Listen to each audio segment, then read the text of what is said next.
വസ്തുതകൾ പറയാൻ ധൈര്യപ്പെടുന്ന ചില മാധ്യമപ്രവർത്തകരെങ്കിലും ഉണ്ട് എന്നുള്ളത് ആ മേഖലയെ സംബന്ധിച്ചുള്ള പ്രതീക്ഷ അസ്തമിക്കാതിരിക്കാൻ അവസരമുണ്ടാവുകയാണ്. കഴിഞ്ഞ ദിവസം ന്യൂസ് 18 ചാനലിൽ കേട്ട ഒരു സംഭാഷണമാണ്.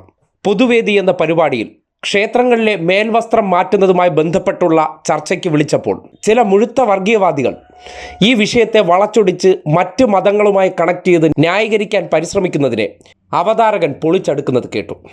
കിരൺ ബാബു എന്നാണ് പേര്.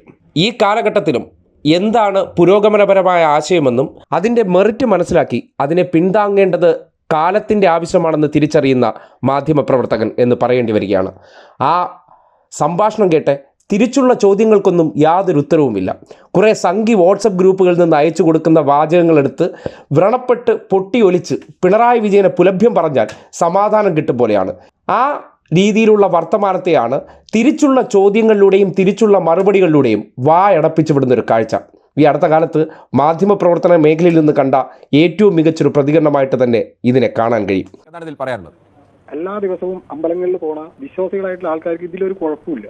പക്ഷെ നിരീശ്വരവാദികളും അമ്പലമില്ല ദൈവമില്ല എന്നൊക്കെ പറഞ്ഞു നടക്കുന്ന ആൾക്കാർക്ക് ഇതിലെന്താ ഇത്ര വലിയ? ശ്രീ അനൂപ്, ഇത് ആദ്യം പറഞ്ഞ സ്വാമി സച്ചിദാനന്ദയാണ്. കേരളത്തിലെ ഏറ്റവും പ്രധാനപ്പെട്ട ഒരു ആത്മീയ ആചാര്യനാണ്. ശിവഗിരിയുടെ മഠത്തിന്റെ പ്രസിഡന്റാണ് പറഞ്ഞത്. ഞാനും ഒരു ഈഴവ സമുദായത്തിൽപ്പെട്ട അതല്ലല്ലോ വിഷയം. പറഞ്ഞ ആൾ ആരാണെന്നുള്ളത് ഏറ്റവും ആദ്യം പറഞ്ഞ ആൾ